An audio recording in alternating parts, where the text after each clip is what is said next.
अस्सलामुअलैकुम, welcome to my channel. आज मैं आपके लिए पंजीरी बनाने का तरीका लाई हूँ।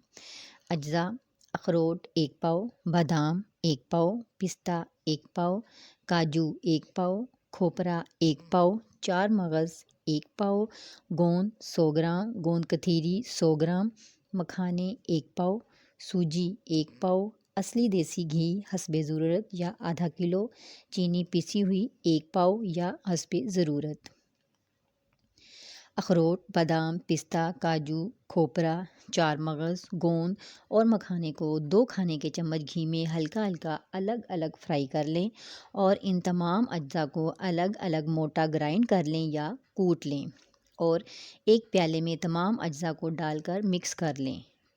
सूजी को भी 2 खाने के चम्मच घी में अच्छी तरह भून लें, यहाँ तक कि सूजी की खुशबू आने लगे और सूजी हल्का ब्राउन होने लगे तो चूल्हे से उतार लें और सूजी को भी तमाम अज्जा के साथ मिक्स कर लें। कढ़ाई में दोबारा 2 खाने के चम्मच घी गरम करके तमाम मिक्स की हुई पंजीरी डालकर मिक्स करें। जब पंजीरी गरम हो जाए तो पिसी हुई चीनी शामिल कर दें और अच्छी तरह 4 से 5 मिनट तक मुसलसल चम्मच चलाती रहें ताकि चीनी अच्छी तरह मिक्स हो जाए। अब चूल्हे से उतार कर ठंडा कर लें और किसी एयर टाइट बोतल या डिब्बे में बंद करके रख दें। आज की वीडियो अगर आपको पसंद आई हो तो चैनल को सब्सक्राइब करें, वीडियो को लाइक करें और अच्छे अच्छे कमेंट्स करें। शुक्रिया।